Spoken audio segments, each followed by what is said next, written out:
DMTV, bilile kamalo bana ebele.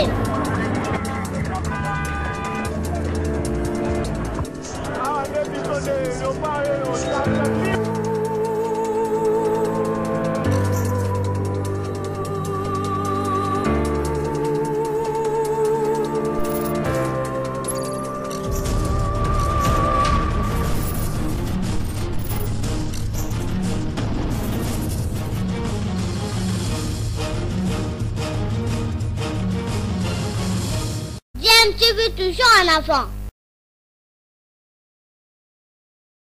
Vous êtes sur DMTV, bonjour ou bonsoir, tout dépend de l'heure à laquelle vous nous suivez. Tout plaisir est pour nous de vous retrouver, mais surtout de savoir que vous êtes nombreux en train de suivre votre chaîne YouTube DMTV. DMTV qui vous propose l'actualité, mais vous propose également des analyses et des réflexions sur des sujets d'actualité, sur des faits sociaux ou tout simplement des réalités que nous observons ici chez nous en République démocratique du Congo. Les jours du gouverneur Jean-Tini Ngobila à la tête de la ville-province de Kinshasa serait-il compté? Cette question vaut son pesant d'or, d'autant que le vice-président de l'Assemblée nationale, Jean-Marc Kabound, en tant que député élu de la ville-province de Kinshasa et en tête justement des députés kinois, ont dénoncé enfin la gestion calamiteuse de Jean-Tini Ngobila. Une gestion qui a été dénoncée par plusieurs compatriotes congolais, certains élus de la ville-province de Kinshasa, mais qui sont quand même muselés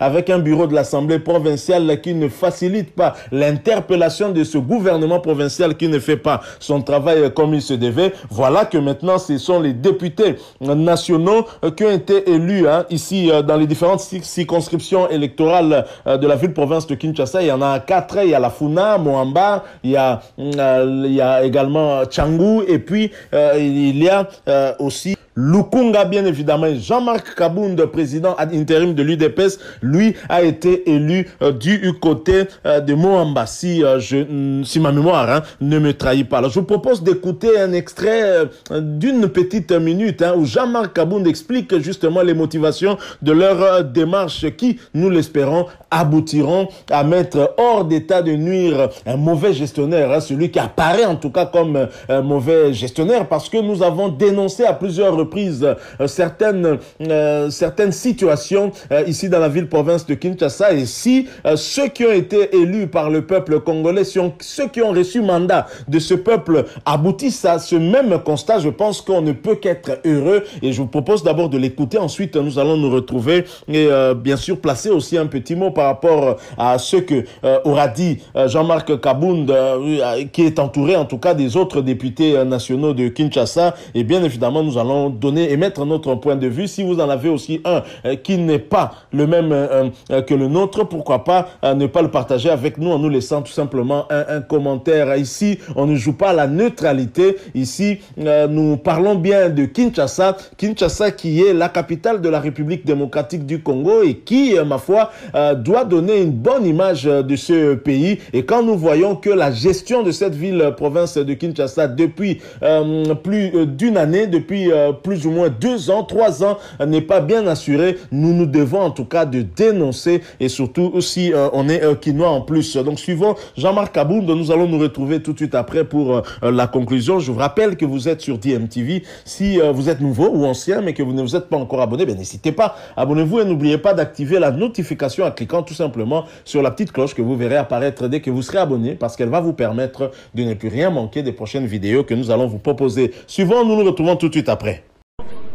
De l'aéroport, dès qu'on descend à l'aéroport de Djili jusqu'au centre-ville, qu'on soit là en train de constater des immondices le long des avenues. Tous les caniveaux de la ville de Kinshasa sont bouchés. Vous imaginez les conséquences. Il y a des immondices partout. Il y a des marchés pirates partout. Au vrai, au bas mot, la ville de Kinshasa n'est pas gouvernée. La ville de Kinshasa n'est pas gouvernée, ou encore il y a absence totale de l'autorité de l'État dans cette ville. Vous avez vu des images vidéo sur Internet où les agents de l'ordre sont molestés. Les agents de l'ordre sont tabassés par des usagers de la route. Donc, il y a un policier qui est là, un agent de l'ordre, qui régule la circulation routière, mais un usager de la route porte sa main sur cet agent de l'ordre. C'est gravissime et inacceptable. Cet aspect de choses doit changer parce que nous sommes un État, nous reconnaissons comme un État sérieux, un État démocratique où les libertés des autres se limitent là où commence celle des autres. Donc nous ne pouvons pas accepter en tant qu'élus du peuple, élus de cette ville, continuer à vivre cette situation et rester là pour ne rien faire. C'est vrai, nous vivons cette situation tous ensemble. Et nous sommes tous victimes de cette situation. Vous savez, les responsabilités en ce moment sont établies et sont partagées. Il y en a des responsabilités qui seront portées par les responsables au niveau national.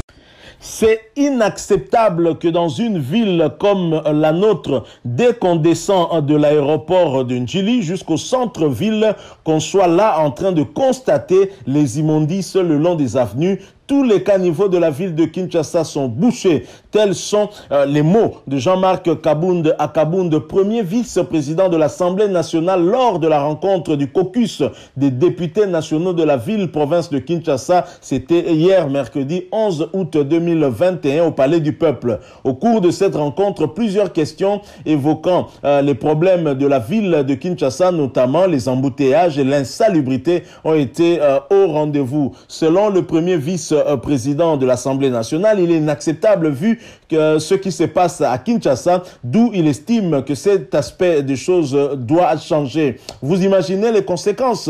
Il y a des immondices partout, il y a des marchés pirates partout, la ville de Kinshasa n'est pas gouvernée ou encore il y a absence totale de l'autorité de l'État dans cette ville. Vous avez vu les images vidéo circuler où les agents de l'ordre sont tabassés par les usagers de la route.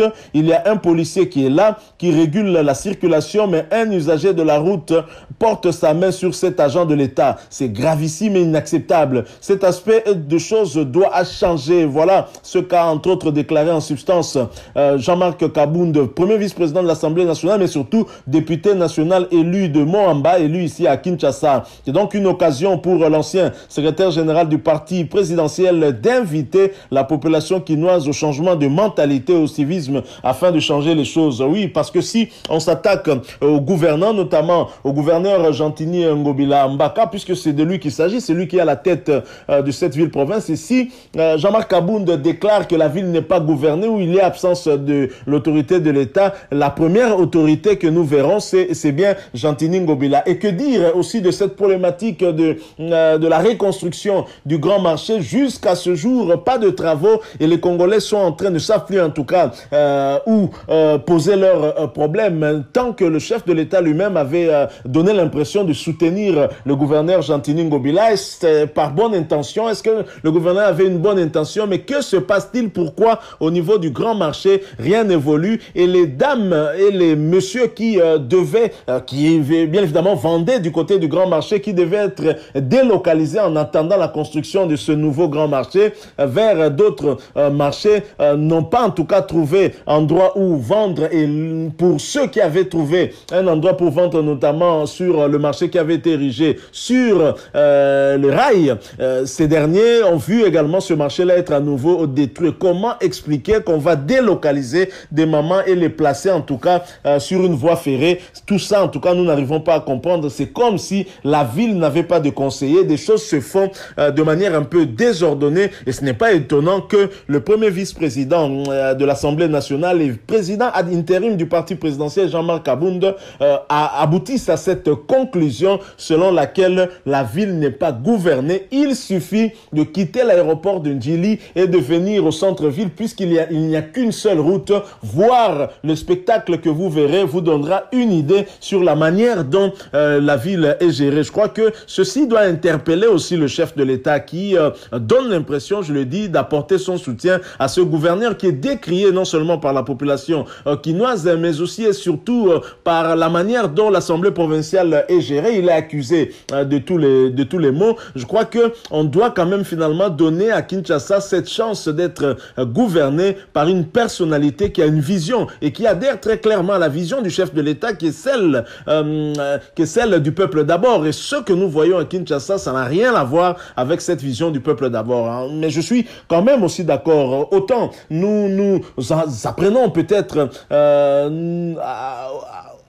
au numéro 1 de la ville-province de Kinshasa, Gentini Ngobila, autant nous sommes tout aussi responsables de cette saleté que nous voyons dans la ville-province de Kinshasa avec cette mentalité que nous n'arrivons pas à changer. C'est un travail difficile que d'être gouverneur de la ville-province de Kinshasa parce que le problème vient d'abord de l'homme. Vous pouvez enlever les immondices et derrière votre dos, il y aura toujours un Quinois qui va jeter sa bouteille en plastique dans le caniveau, confondant ainsi le caniveau à une décharge publique. Donc je crois qu'il y a aussi un travail sérieux qui doit se faire au niveau du changement de mentalité. Bien sûr, il y a des structures qui ont été mises en place pour cela. Je vois une structure passer à la télévision, mais je me dis que ce ne sont que des structures peut-être qui permettent d'alimenter les personnalités qui sont placées à cette tête-là, qu'elles soient un peu satisfaites, hein, qu'elles ont été nommées, mais est-ce qu'elles font réellement leur travail avec tous les moyens que l'État met à leur disposition? Est-ce que ces structures-là arrivent à toucher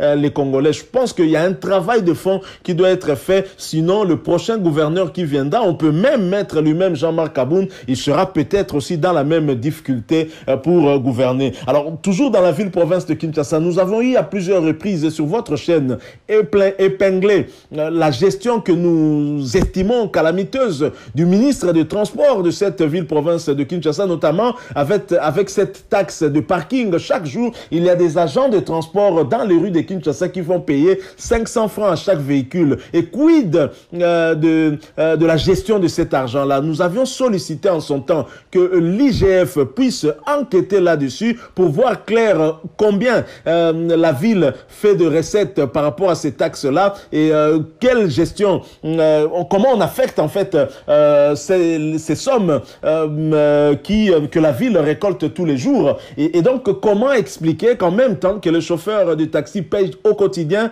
cette taxe-là de 500 francs congolais, dit taxe de parking, mais qu'il n'y a pas de parking dans la ville-province de Kinshasa. Allez à Victoire, regardez comment les chauffeurs de taxi, taxibus, motos ont des difficultés pour pouvoir parquer leurs véhicules ou plutôt déposer des clients. Regardez du côté de Pompage, regardez du côté de quartier 1, entrée Kimbuta, regardez Bitabé. Partout, il n'y a pas de parking aménagé, mais le gouvernement provincial a une taxe, dit taxe de parking, 500 francs pour des voitures de type ketch qui payent au quotidien. Il faut demander aux chauffeurs de taxi et qu'est-ce que cet argent fait, puisque c'est l'argent récolté en tout cas pour les parkings, il faudra au moins qu'on puisse aménager des parkings. C'est cela aussi la bonne gestion. Nous pensons que tout ceci entre globalement en tout cas dans ce que vient de déclarer le premier vice-président de l'Assemblée nationale et nous nous félicitons de ce constat qu'il vient de faire et nous espérons que dans les jours qui viennent, des mesures seront prises pour permettre à cette ville de souffler parce que Kinshasa est asphyxiée. Ce n'est pas normal. Merci à vous qui nous avez suivis. Nous sommes arrivés à la fin de cette réflexion, en même temps un petit coup de gueule de la part des députés quinois. Et bien même nous aussi, on a eu aussi à passer par là, ce coup de gueule pour exprimer un peu notre ras-le-bol par rapport à cette mégestion de la ville-province de Kinshasa. Si vous l'avez aimé, laissez-nous un maximum de j'aime, likez donc cette vidéo. Merci de partager avec nous aussi votre opinion, quelle qu'elle soit. Laissez-la nous à travers un commentaire. Si vous êtes nouveau sur cette chaîne ou ancien, mais que vous ne vous êtes pas encore abonné, n'hésitez pas, abonnez-vous et n'oubliez pas d'activer la notification en cliquant tout simplement sur la petite cloche que vous verrez apparaître dès que vous serez abonné. Encore une fois, merci à vous. Nous espérons vous retrouver bientôt avec un autre sujet d'actualité. En attendant, portez-vous bien et DMTV vous dit au revoir.